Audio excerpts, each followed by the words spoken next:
কাঁচা আম ফুরিয়ে যাওয়ার আগে এই রকম লোভনীয় আচারটা একবার না বানিয়ে খেলে কিন্তু ভীষণ আফসোস করবেন। তাই দেরি না করে ঝটপট রেসিপিটি দেখে বানিয়ে ফেলুন এই রকম টক ঝাল মিষ্টি মুখরোচক কাঁচা আমের ইউনিক আচার। নমস্কার বন্ধুরা, আমি সাথী। সাথী কিচেনের আবারও এক নতুন রেসিপিতে আপনাদের সবাইকে স্বাগত জানাই। তাহলে দেরি না করে আসুন এই সহজ রেসিপিটি দেখে নিন। আর এই সময় প্রচুর পরিমাণে কাঁচা আম পাওয়া যাচ্ছে, আর কাঁচা আম থাকতে থাকতে এই রকম আচারটা বানিয়ে ফেলুন। এই রকম আচার বানিয়ে আপনারা বহুদিন পর্যন্ত সংরক্ষণ করেও খেতে পারবেন। প্রথমেই দেখুন আমের খোসা ভালো করে ছাড়িয়ে নিচ্ছি। প্রথমে আমের খোসা ভালো করে ছাড়িয়ে নিতে হবে, তারপরে আমগুলোকে একটু রিং রিং করে কেটে নিতে হবে। এই আচারের রেসিপিটি হচ্ছে একেবারে ইউনিক। রেসিপিটি অজানা হলেও এইভাবে একবার বানিয়ে দেখুন, দারুণ হবে খেতে। প্রথমেই দেখুন আমগুলোকে আঁটি সমেত এইরকম রিং করে কেটে নিয়েছি। তারপরে দেখুন একটু প্রেস করলেই ভেতর থেকে বীজটা খুব সুন্দরভাবে বেরিয়ে যাচ্ছে। এইভাবে প্রত্যেকটা আমের টুকরো থেকে এইরকম বীজটাকে বের করে দিতে হবে, আর এইরকম আমের রিংগুলো বানাতে হবে। কাঁচা আমের এই রিং টুকরোগুলোর পুরুত্বটা দেখুন, এইরকম একটু পুরু করে বানাতে হবে। তাহলে দেখবেন আচার বানাতে গেলে আর কোনো রকম সমস্যা হবে না। আচার ঘেঁটে যাওয়ার কোনো রকম ভয় নেই। যেই রকম রিংগুলো থাকবে দেখবেন আচার বানানোর পরেও এই রকম রিংগুলো পারফেক্টলি একেবারে বোঝা যাবে। তার জন্য একটু পুরু করে বানাবেন। এখন পরের প্রসেসে চলে যাচ্ছি। প্রথমে একটি কড়াইতে নিয়ে নিচ্ছি কিছুটা জল। জলের মধ্যে দিয়ে দিচ্ছি হাফ চামচ লবণ। এখানে মোটামুটি দুটো বড় সাইজের আম আছে, সেই ক্ষেত্রে এখানে হাফ চামচ লবণ দিলাম।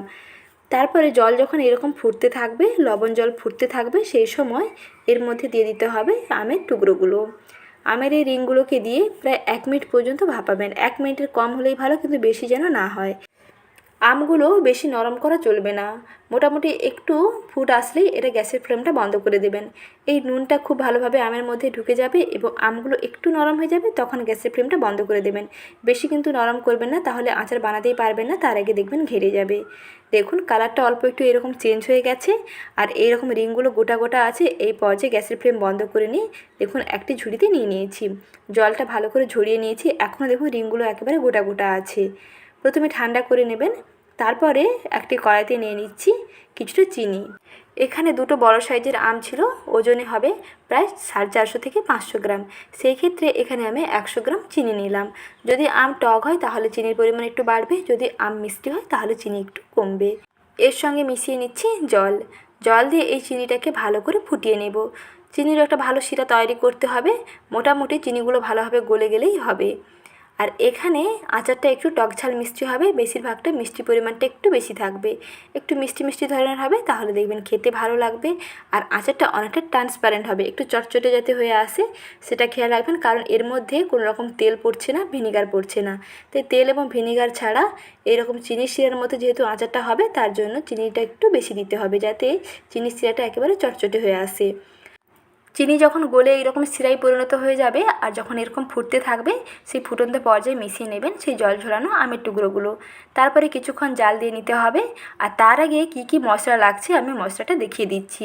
গ্যাসের ফ্লেমটা আমি এই দিকে একটু বন্ধ করে দিচ্ছি, কারণ চিনি শিরা খুব তাড়াতাড়ি কিন্তু চটচটে হয়ে যাবে। গ্যাসের ফ্লেমটা বন্ধ করে আমি সেদিকে মশলাটা রেডি করে নিচ্ছি। আর চিনি শিরার মধ্যে ততক্ষণ আমগুলো একটু ডুবে থাকুক। চিনি শিরা দেখবেন আমগুলোর মধ্যে বেশ ঢুকে যাবে, বেশ মিষ্টি মিষ্টি হয়ে যাবে।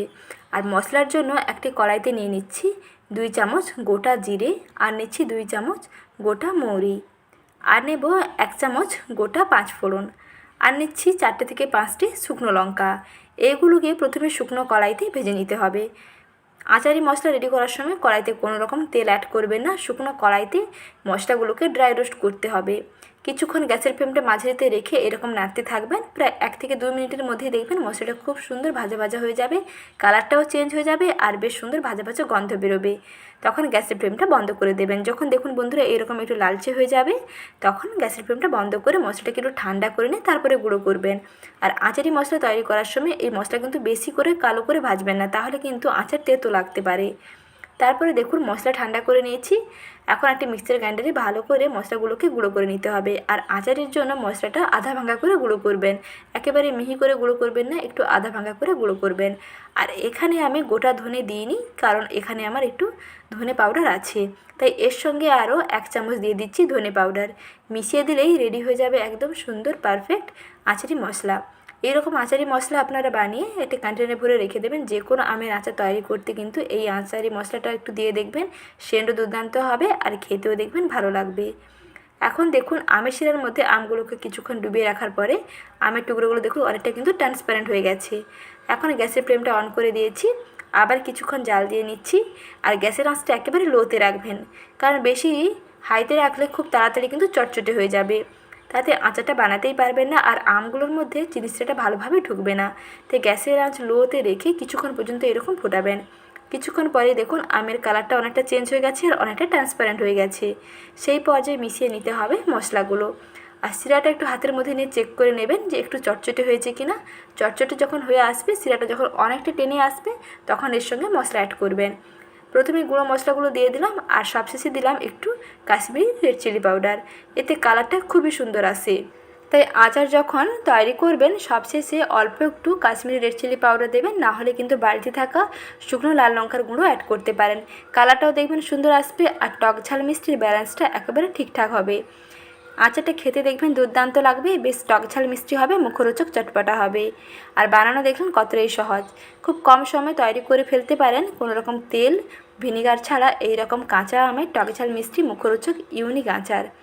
আচারের এই ইউনিক রেসিপিটি আপনাদের কেমন লাগলো অবশ্যই কমেন্ট সেকশনে জানাবেন। আর ভালো লেগে থাকলে ভিডিওটিতে প্লিজ একটি লাইক করবেন। আপনাদের একটি লাইক আমাদেরকে অনেক মোটিভেট করে নতুন ভিডিও বানাতে। তাহলে আর দেরি না করে ঝটপট একটি লাইক করে দিন।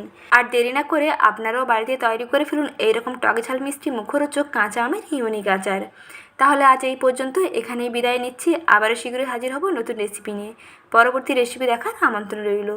ভালো থাকবেন, সুস্থ থাকবেন। ধন্যবাদ।